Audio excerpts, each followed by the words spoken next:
Good morning, જય શ્રી કૃષ્ણ. મેં છે ને કાલે એક ઇન્સ્ટામાં સ્ટોરી શેર કરેલી કે કોઈ છોકરાએ સાડી ને હીલ પહેરેલી હતી અને કોઈ ઇવેન્ટમાં ગયો તો પછી એ આમ સ્ટેજ ઉપર જાય છે તો હીલમાં અને સાડીમાં એટલી સરસ રીતે વોક કરે છે. એને એટલું કમ્ફર્ટેબલી પહેરેલું હતું ને એમાં એ બધું કરતો હતો અને એકદમ ગ્રેસફુલ ને બ્યુટીફુલ લાગતો હતો. એટલે મેં જાણા ઝીણા વગરની એની સ્ટોરી શેર કરી દીધી. તો કોકે એમાં મને આવડી મોટી કોમેન્ટ લખી છે, આઈ મીન મેસેજ કર્યો છે કે તમે આવા લોકોને સપોર્ટ કરો છો, આવા લોકોને સપોર્ટ કરશો તો પછી કે સમાજમાં ગે ને લેસ્બિયન વધતા જશે. આવા લોકો એટલે કેવા લોકો? અને તમે નક્કી કરશો કે કોને કોને સપોર્ટ કરવાનો અને કોને સપોર્ટ નહીં કરવાનો.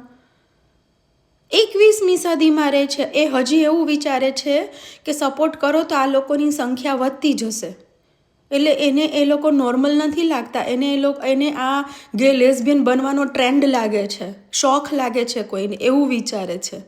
હવે આવા માણસની ઘરે જ ત્યાં આવું છોકરું પેદા થાય તો શું કરે? તો એને જીવવા જ ના દે ને. અરે જેમ આપણે છોકરી છે છોકરા છે એમ એ લોકો પણ છે. આપણે કોણ નક્કી કરવાવાળા? જેને ભગવાને જન્મ દીધો છે એને જીવવાનો હક છે, જેમ જીવવું હોય એમ. શાંતિ. પણ આના ઉપરથી એક વસ્તુ છે કે જો આપણી આગળ પાછળ કોઈ આવું છોકરું હોય ને તો આપણે એને જો રિસ્પેક્ટ ના કરી શકતા હોય, પ્રેમ ના કરી શકતા હોય તો પ્લીઝ ડિસરિસ્પેક્ટ ના કરજો.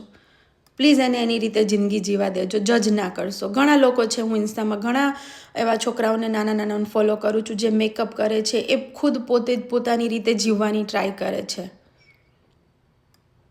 અને જો એને તમે મા બાપ તરીકે સપોર્ટ ના કરો, ફેમિલી તરીકે સપોર્ટ ના કરો, સોસાયટી તરીકે સપોર્ટ ના કરો તો એ છોકરું જાય ક્યાં?